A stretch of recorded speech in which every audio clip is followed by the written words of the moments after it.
November 4, sinubukan ng resibo na makapanayam ang punong barangay pero tumanggi siya. And sabihin niyo na lang po kung ano yung part ng barangay, bakit yung gano'n. Hindi ako makapagsalita. Gayunpaman, kinumpirma niyang tinanggal na sa pagiging tanod si Ola Guer. Sino nga ba ang 56 na taong gulang na si Ola Guer sa kanilang lugar? Mahigit isang dekada na siyang naninilbihan bilang tanod. Tanod, tricycle driver, yun lang. Nung kagawad ako, tanod na siya. 15 o 16 years siya.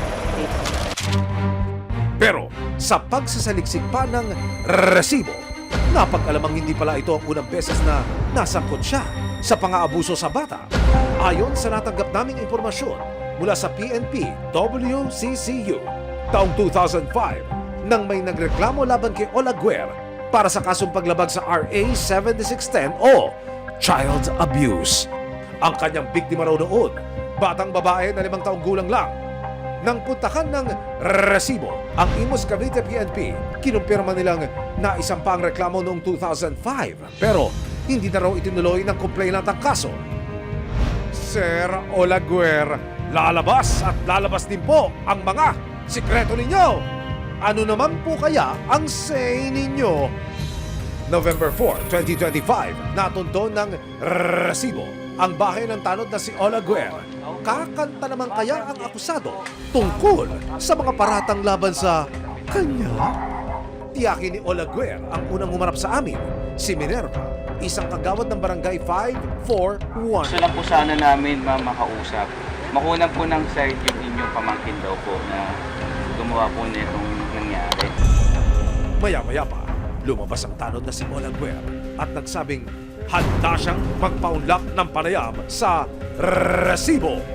Pero ilang saglit lang, matapos makausap ang ilang kamag-anak, bigla na lang nagbago ang isip ni tanod. Opo, kami po Pwede po papatay mo na inyo. sige po. Dali lang po Wala sir. Sir, dati, hindi naman po kayo camera shy. Ayon sa lokal na pamahalaan ng Maynila, nakarating na raw sa City Legal Officer ang kaso. Kasalukuyan na rin daw inaaral ng konseho ang mga kasong administratibong isinampa laban sa chairman at 2 kagawad.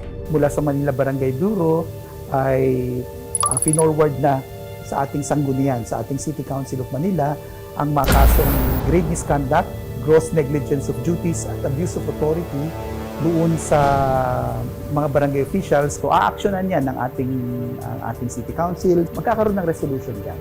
Manalig tayo sa gagampan ng duty ng ating mga local officials at LGU Manila. Kung mga ganitong masiselan, lalo na mga minor de edad, na kabataan ang involved, hindi naman natin pwedeng basta idaan sa areglo dahil dapat mayroong managit sa batas.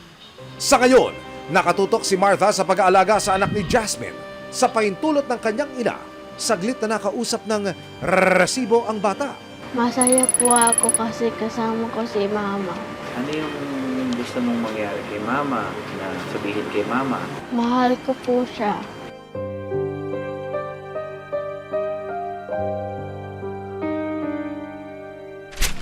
Ayon sa PNP, inilapit na nila si Jasmine sa Child Protection Unit ng Philippine General Hospital. Dito siya makatatanggap ng nararapat na psychological intervention at patuloy na gabay.